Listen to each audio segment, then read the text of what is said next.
এই যে খুব খেয়ে দিয়ে সেজে গুজে রাজসভায় যাচ্ছ, তা আমার ব্যাপারটা মনে আছে তো? তোমার আবার কি ব্যাপার? ভুলে বসে আছো তো? কতদিন ধরে একটা ভালো দেখে জামদানি শাড়ি আনতে বলেছি না?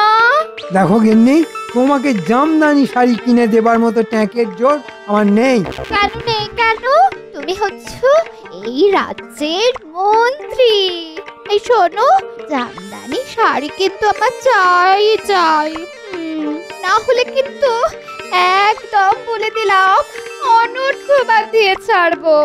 দিলে কাজে বেরোবার সময় মেজাজে 13টা বাজিয়ে দিলে একবার। কেন যে মরতে বিয়ে করতে গিয়েছিলাম তোমাকে। আজ মহারাজকে বেতন বাড়াবার কথা বলতেই হবে।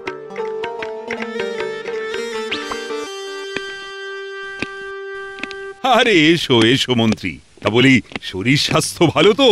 মন নিয়েই তো শরীর মহারাজ, তা মনই যদি ভালো না থাকে তাহলে শরীর স্বাস্থ্য ভালো থাকবে কি করে? হ্যাঁ, কিন্তু মন ভালো নেই কেন? কি করে থাকবে মহারাজ? যা বেতন পাই তাতে তো নুন আনতে পান্তা ফুরিয়ে যায়, সেই নিয়ে তো সংসারে নিত্য অশান্তি। এ আবার কিরকম কথা মন্ত্রী? আমার রাজসভার সকল সদস্যের থেকে তুমি বেশি বেতন পাও। কিন্তু তাতেও যে চলে না মহারাজ। ওই যে একটা কথা আছে না, যে ছেলে বেশি পায় সেই ছেলে আরো চায়। দেখো গোপাল, কথা হচ্ছে রাজা আর মন্ত্রীর মধ্যে। সামান্য এক ভাঁড় হয়ে তুমি এর মধ্যে নাক গলাতে আসছো কেন? আসলে আপনার কথা শুনে না নাকটা বড় সুরসুর করে উঠল। গোপাল যতই টিপ্পনি কাটুক না কেন, এবার কিন্তু আমার বেতন বাড়াতেই হবে মহারাজ। সম্ভব নয়। একে তো এতগুলো লোকের বেতন জোগাতে গিয়ে আমি জেরবার হয়ে যাচ্ছি, তারপরও আবার বাড়তি বেতনের বোঝা। না মন্ত্রী না, যা পাচ্ছ তাতেই মানিয়ে নাও। তাহলে রাজসভার 2-1জনকে ছাঁটাই করে দিয়ে সেই বেতনটা আমাকে দিয়ে দিন। তা কাকে ছাঁটাই করবো শুনি? গোপালকে করুন। সত্যি কথা বলতে কি, রাজসভায় এসে ভুঁড়ি আর টাক দেখানো ছাড়া ওর তো তেমন কোনো কাজ নেই। কিন্তু এই ভুঁড়ি আর টাকের মধ্যে যে বুদ্ধি আছে সেটা তো আপনার নেই মন্ত্রী মশাই। বেশ, ঠিক আছে, হয়ে যাক একটা বুদ্ধি পরীক্ষা। এমন একটা জিনিসের নাম বলো তো যে নিজে ভিজেও আমাদের শুকিয়ে রাখে। খুব সোজা মহারাজ, ছাতা। হ্যাঁ, ছাতা তো শুধু বৃষ্টি থেকে আমাদের মাথা বাঁচায়, কিন্তু বৃষ্টির জলে আমাদের হাত পা যদি ভিজে যায় সেটা তাহলে কে শুকোবে? গামছা মহারাজ, নিত্য নিজে ভিজে আমাদের গা শুকনো করে দেয়। সাবাস সাবাস। তাহলে বুঝতে পারছো তো মন্ত্রী, গোপালের মতো বুদ্ধিমান লোককে কখনোই ছাঁটাই করা যায় না। না না, কোনো মতেই করা যায় না। তারপর সেনাপতি। আমি শত্রুর হাত থেকে এই রাজ্যকে রক্ষা করি মহারাজ। আর রাজবৈদ্য করে চিকিৎসা, সভাকবি কাব্য রচনা করে, রাজপণ্ডিত পাঠশালা চালায়, আর বিজ্ঞানী করে বিজ্ঞানের সাধনা, আর রাজজ্যোতিষী গণনা করে। না না মন্ত্রী, এদের মধ্যে বাড়তি এমন কেউ নেই যাকে আমি ছাঁটাই করতে পারি।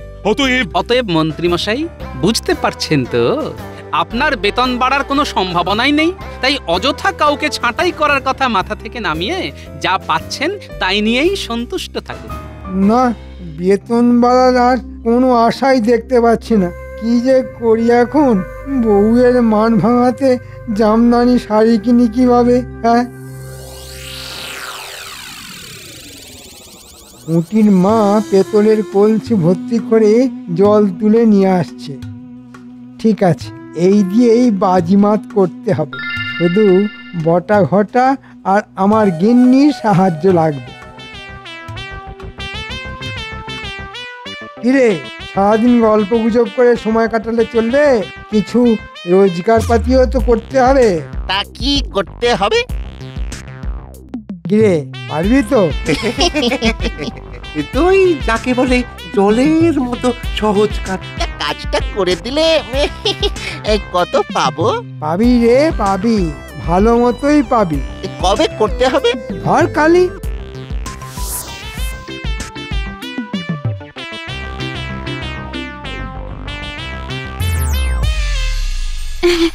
কি গো, আমার জামদানি শাড়ি এনেছো?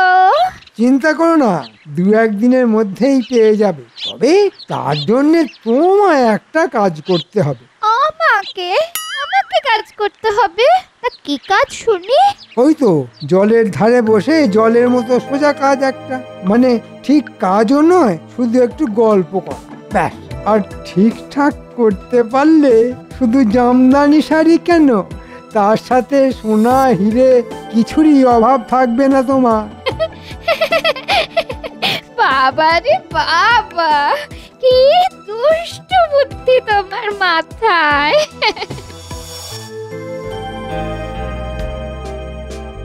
এই কি গো, এই পুটির মা কোথায় চলেছো? পুটির মা, জল আনতে চলেছি দিদি। তা আপনি যে আজ? কি করব বলো, তোমাদের মন্ত্রী মশাই কাজে বেরিয়ে যাওয়ার পর আমার তো কোনো কাজ থাকে না গো, তাই একটু বেড়াতে বেরিয়েছি। তা এতদিন পর যখন দেখা হয়ে গেল, তখন চলো না পুকুর পাড়ে বসে দুজন একটু গল্প করি।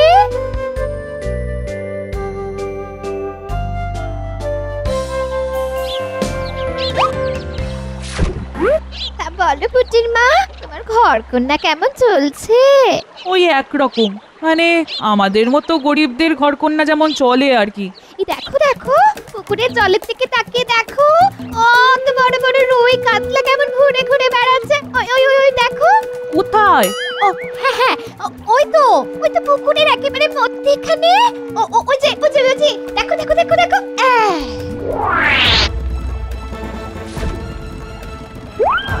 কই গো দিদি, আমি তো কোনো বড় রুই কাতলা দেখতে পাচ্ছি না।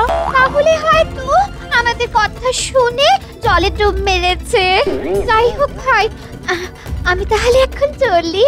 হ্যাঁ, আমিও জল নিয়ে ঘরে যাই। এ কি, আমার ঘোড়া কোথায় গেল? ঘোড়া কে নিল? তাই তো, কে নিল? হ্যাঁ হ্যাঁ, হায় হায় হায়, ওটা যে আমার বিয়ের দানের ঘোড়া। ভেবেছিলাম মেয়ের বিয়েতে দেব, এখন কি করব? এ বাবা, দেশে কি চোরের উপদ্রব বেড়েছে দেখেছো? দুটো জলজাত মানুষের চোখের সামনে থেকে ঘোড়া নিয়ে পালালো। যাও যাও, এক্ষুনি গিয়ে মহারাজের কাছে নালিশ করো, তিনি ঠিক উদ্ধার করে দেবেন তোমার ঘোড়া। ঠিক বলেছেন, যাই বাড়ি গিয়ে পুটির বাবাকে বলি।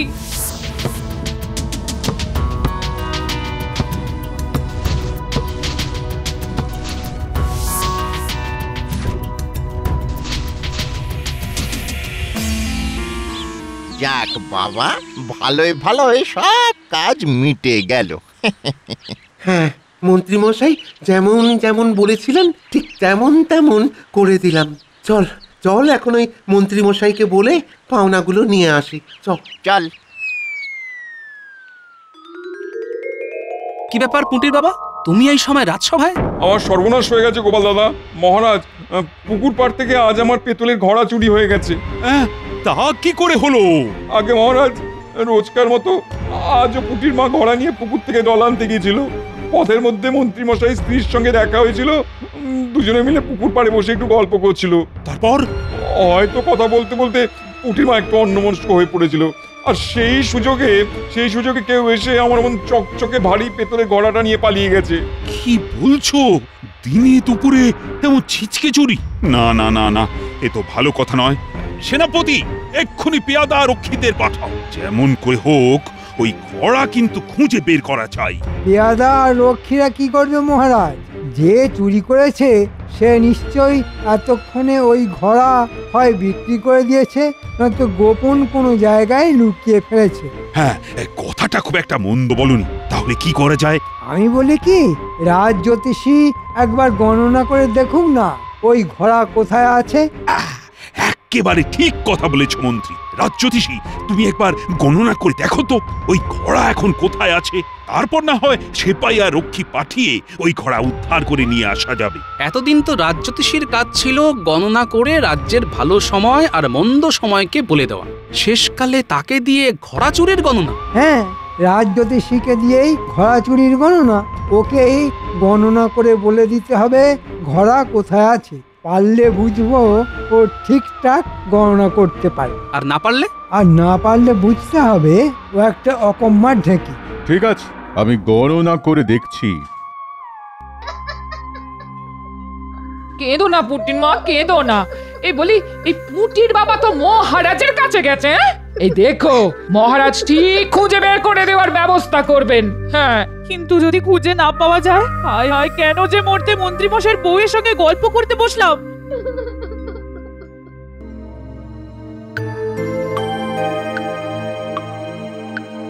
কি গো রাজ্যতীষী, তোমার গণনায় কিছু কি বের হলো? কি হলো রাজজ্যোতিষী? কিছু একটা বলো। না মহারাজ, না, এ কাজ আমার দ্বারা হবে না মহারাজ, আমার দ্বারা হবে না। জানতাম হবে না। আসলে তুমি একটা ঘোড়ার ডিমের জ্যোতিষী। ঘোড়ার ডিমই হোক কিংবা হাতির ডিম, তা আপনি কি গণনা করে বলে দিতে পারবেন? আলবাত পারবো। বলো কি মন্ত্রী, তুমি কি গণনা করতেও জানো?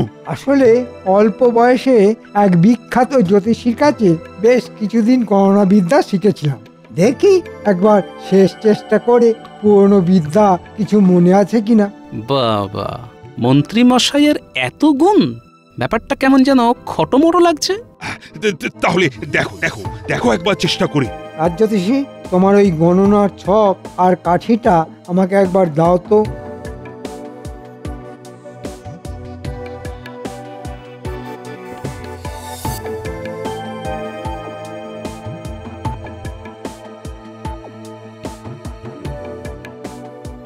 ওমা, আর কেঁদো না।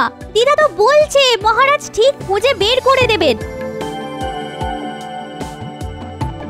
পেয়ে গেছি মহারাজ। পেয়ে গেছো মানে চোরটা যে কে সেটা বুঝতে না পারলেও ঘোড়া কোথায় আছে সেটা গণনা করে জেনে গেছি। বাবা, এত তাড়াতাড়ি ঘোড়া কোথায় আছে সেটা গণনা করে ফেললো? কোথায় আছে? কোথায়? বাঁশ বাগানের ভেতর মাটির তলায় পোঁতা আছে। চলো চলো চলো, সকলে সেখানে যাই।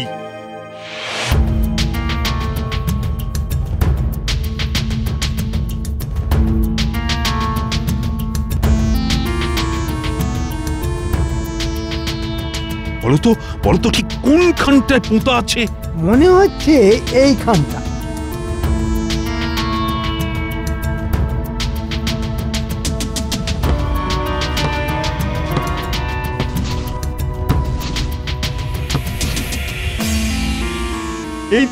এই তো আমার ঘোড়া। ধন্য ধন্য তুমি, ধন্য তোমার গণনা। এতদিনের পরেও যে বিদ্যেটা আমি মনে রাখতে পেরেছি, আপনার রাজজ্যোতিষী সেটা কেমন ভুলে গেছে। আসলে নামেই ও রাজজ্যোতিষী, এদিকে কাজের বেলায় অষ্টরম্ভা। তাই তো দেখছি। ওকে তাড়িয়ে দিন মহারাজ, আর ওর বেতনটা আমাকে দিয়ে দিন। আমি একলাই মন্ত্রিত্ব আর রাজজ্যোতিষীর দায়িত্ব সামলে দেব। ঠিক আছে, বেশ, তাই হবে। এমনটা করবেন না মহারাজ, এমনটা করবেন না, তাহলে আমি যে না খেতে পেয়ে মরে যাব। এতক্ষণে ব্যাপারটা খানিকটা হলেও পরিষ্কার হলো, কিন্তু ঘোড়া চুরি যাবার পেছনে মন্ত্রী যে কলকাঠি নেড়েছে তার প্রমাণ না পেলে তো কিছুই করা যাবে না।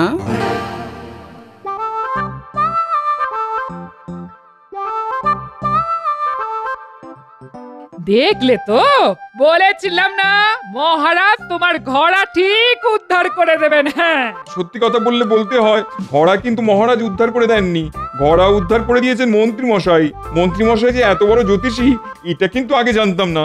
এটা অবশ্য ঠিক কথা। এই শোনো, এবার আমি বাড়ি যাই। হ্যাঁ, পৌঁছে দিয়ে আসি। না না না, আমি একলাই চলে যেতে পারবো গো।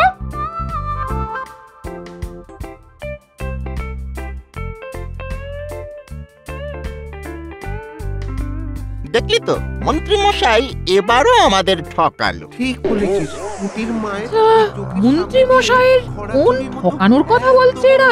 কঠিন কাজ করে দিলাম, আর পারিশ্রমিক ওই মাত্র 1 টাকা। দাঁড়া না, এরপর আর কোনো কাজ করতে বললে এমন ঝোলাবো না। ওরে বাবা, বেশ গোলমেলে ব্যাপার মনে হচ্ছে। হ্যাঁ, বাড়িতে গিয়ে বুড়োকে সব বলতে হবে দেখছি।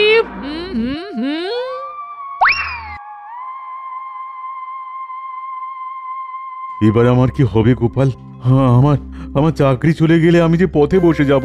আচ্ছা, তোমার কি মনে হয় মন্ত্রী মশাই আমার থেকেও বড় জ্যোতিষী? হ্যাঁ, দেখো মন্ত্রীমশাই আদপেও গণনা করতে পারে কিনা সেই বিষয়ে আমারও যথেষ্ট সন্দেহ আছে, কিন্তু কার্যকলাপ যে প্রমাণ করে দিয়েছে ও বেশ বড় মাপের জ্যোতিষী। তবে এখনই এতটা ভেঙে পড়ো না, আমিও সবকিছু না জেনে এত সহজে সবটা মেনে নিচ্ছি না। এই শোনো না, শোনো, একবার ভেতরে এসো, তোমার সঙ্গে আমার কথা আছে। হ্যাঁ, তোমরা কথা বলো, আমি তাহলে এবার আসি গোপাল। না না, তুমি বসো, আমি যাবো আর আসবো। হ্যাঁ, চালটা কেমন চেলেছি বলো? হ্যাঁ, এক চালে রাজজ্যোতিষীকে সরিয়ে দিয়ে ওর পুরো বেতনটা পকেটে পুরবো আমি। হ্যাঁ, আর আমি অভিনয়টা কেমন করেছি বলো? একেই বলে রাজ্যট। হ্যাঁ, কি বলছো কি তুমি? নিজের কানে শুনেছো? হ্যাঁ গো, হ্যাঁ। তাহলে যা ভেবেছি তাই, এখানেও ওই ষড়যন্ত্রের কলকাঠি।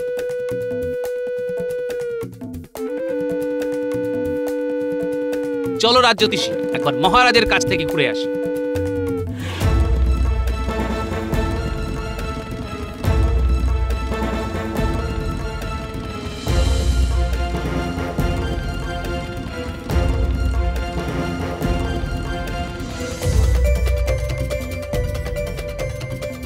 কি বলছো কি গোপাল? ঠিকই বলছি মহারাজ। কিন্তু হাতে নাতে প্রমাণ ছাড়া মন্ত্রীর বিরুদ্ধে তো আমি কোনো ব্যবস্থা নিতে পারি না গোপাল। ঠিক আছে, কটা দিন অপেক্ষা করুন। ঘটনার ল্যাজটাকে যখন ছুঁতে পেরেছি তখন মাথাটা চেপে ধরতে কতক্ষণ?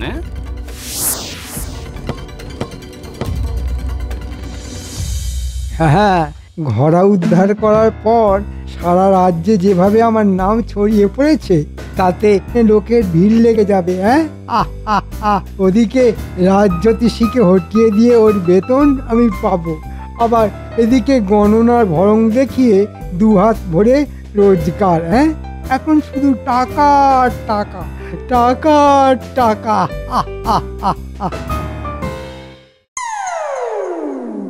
মন্ত্রী, শুনলাম তুমি নাকি একটা ভাগ্য গণনার দোকান খুলেছো। ঠিকই শুনেছেন মহারাজ, আসলে আমি খুলতে চাইনি, কিন্তু আমার সুপ্ত আর লুপ্ত প্রতিভার পরিচয় পেয়ে মানুষজন এসে এমন করে ধরলো যে। তা কোথায় ধরলো মন্ত্রী মশাই? হাত না পা?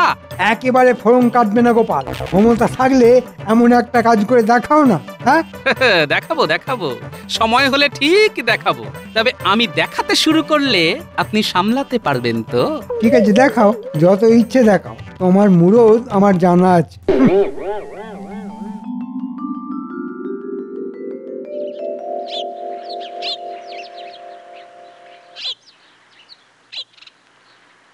মন্ত্রীর এই জ্যোতিষীর ভণ্ডামি হাতে নাতে ধরি কি করে?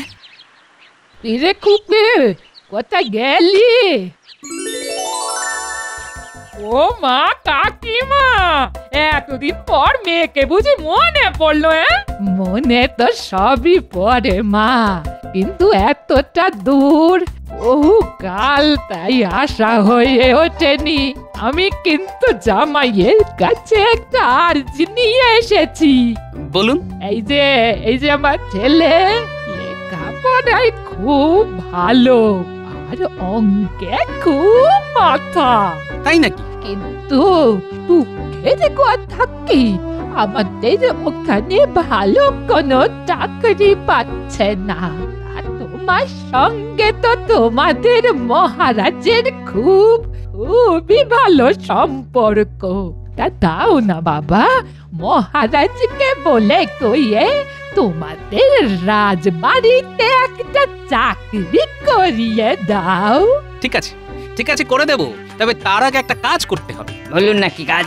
যা বলবেন সব করতে রাজি আমি। আমার দেখিয়ে দেওয়া এক জ্যোতিষীর কাছে গিয়ে তোমাদের বলতে হবে যে তুমি লেখাপড়ায় খুব দুর্বল আর অঙ্কে একেবারে মাথা নেই। তাতে কি হবে? মহারাজের সামনে ওই বুজরুকের সব ভণ্ডামি ফাঁস হয়ে যাবে, আর খুশি হয়ে মহারাজ তোমাকে চাকরি দেবেন।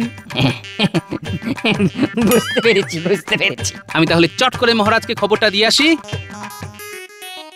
বাবা, বলুন কি চাই? এই যে আমার ছেলে, এতটা বয়স হয়ে গেল, গোপ দাড়ি চেচে চেচে গালে কড়া পড়ে গেল, অথচ এখনো পাঠশালার পড়াটাও শেষ করে উঠতে পারল না। আপনার খুব নাম শুনে ওই ভাগ্যটা গণনা করাবার জন্যে আপনার কাছে এসেছি। হয়ে যাবে, সব হয়ে যাবে। নিন, বসে পড়ুন।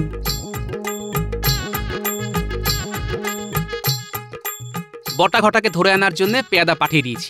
বেশ, ঠিক আছে ঠিক আছে।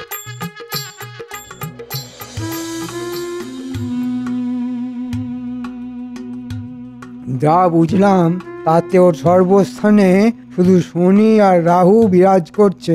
তবে ভালো মতো খরচ করলে ওর সর্বস্থানে শনি আর রাহুকে হটিয়ে দিয়ে সূর্য আর বুধকে বসিয়ে দেব। দেখবেন 1 বছরের মধ্যেই ও কেমন বিদ্বান হয়ে উঠবে। কাকে বিদ্বান করবেন মন্ত্রী মশাই? ও তো এমনিতেই বিদ্বান। তুমি কি করে জানলে? ও যে আমার নিজের খুড়তুতো শালা। আপনার ভণ্ডামি ধরার জন্য এটা ছিল আমার ফাঁদ। ছি ছি মন্ত্রী, তুমি এতটা নীচ, এত বড় ভণ্ড। না মহারাজ, এই গণনায় আমার হয়তো কিছু গড়বড় হয়ে গেছে, কিন্তু পুঁটির মায়ের ঘোড়া উদ্ধার করে দেবার মতো সেই ঐতিহাসিক ঘটনার কথাটা একবার মনে করুন মহারাজ। কিরে মূর্তিমানের দল, নাহলে এমন মার খাবি না। এই বলছি বলছি বলছি বলছি সব বলছি। আসলে আসলে মন্ত্রী মশাইয়ের কথায় আমরাই ওই ঘোড়া চুরি করে বাঁশবাগানে পুঁতে এসেছিলাম। মন্ত্রী! এ বাবা, পেট মোটাটা যে সবকিছু হাতে নাতে ধরে ফেললো। ওরে বাবা, ওরে বাবা, ধরো চোরটাকে, ধরো। ওরে বাবা, প্রাণ বাঁচাতে তুমি ছাড়লে বাড়ি, কিন্তু আমার জামদানি শাড়ি।